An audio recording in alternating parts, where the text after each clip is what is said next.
Hi everybody! Welcome to my second video about hypnosis. Today I will explain what hypnosis and hypnotherapy in particular really is. I will discuss the application of this technique, what a hypnotherapy session looks like, and will mention some potential pitfalls. Finally, I will answer the question if anyone can be hypnotized.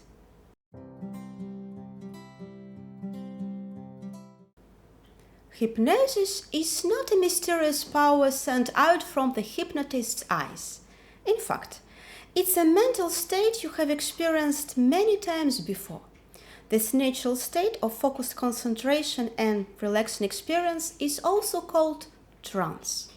We experience trance every day when we are absorbed in daydreaming, reading a book, watching television, dancing, praying, and even while driving a car. For example, sometimes we are unaware of the various exits on the highway because our mind was focused on something else. Or if you have children, you know how they can get absorbed in their game. You may repeatedly call them to dinner and they won't respond. Both these situations are a form of hypnosis with a more focused concentration. Hypnotherapy is the use of hypnosis to treat physical or psychological conditions. The goal is not to give the person answers, but rather to help the person solve his or her own problems. Experts yet do not know precisely how hypnosis works, but it seems to put the body in a state of deep relaxation, and it works on a subconscious level. Because the two parts of the mind, conscious and unconscious, are not directly connected, it's difficult to change subconscious patterns through the conscious mind or willpower alone. During a hypnotic state, a person is more likely to accept suggestions that can help change his or her behavior. Like every other therapy, hypnosis does not work for everyone. You must be willing to focus your attention and follow the suggestions of the therapist. But you can also teach yourself self-hypnosis techniques from your therapist, a book, or a tutorial. Because all hypnosis is really self-hypnosis. Self-hypnosis is limited. It's not the same as a hypnotherapy session, but it's great, for example, for relaxing yourself into sleep, letting go of a stressful day, and positive self-talk. I highly recommend seeing a hypnotherapist for help with any painful memories. Subscribe to my channel for more videos and scripts on self-hypnosis.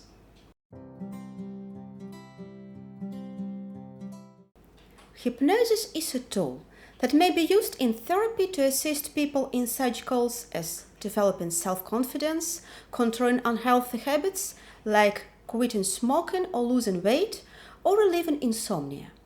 Hypnotherapy may also be used by licensed professionals in the treatment of conditions including anxiety and depression, post-traumatic stress disorder, PTSD, and psychosomatic symptoms. Research has also found that it allows to reduce or eliminate the pain of childbirth or medical procedures and manage chronic pain.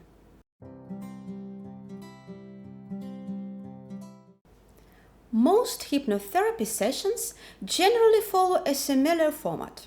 The session begins with some form of relaxation. Following relaxation, the next step is the induction phase to place the individual in a deep state of hypnosis. There are many different induction methods. After the hypnotic induction, the therapist begins using therapeutic suggestions. A person does not become unconscious, but remains completely aware and hear the therapist's voice clear during the session. Some people worry that hypnotic suggestions will make them act like a robot. But we all have the capability to resist any hypnotic suggestion. The suggestions of a therapist are designed to help.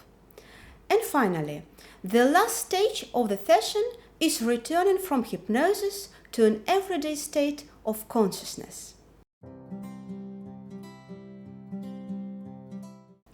Hypnotherapy is generally safe and well tolerated.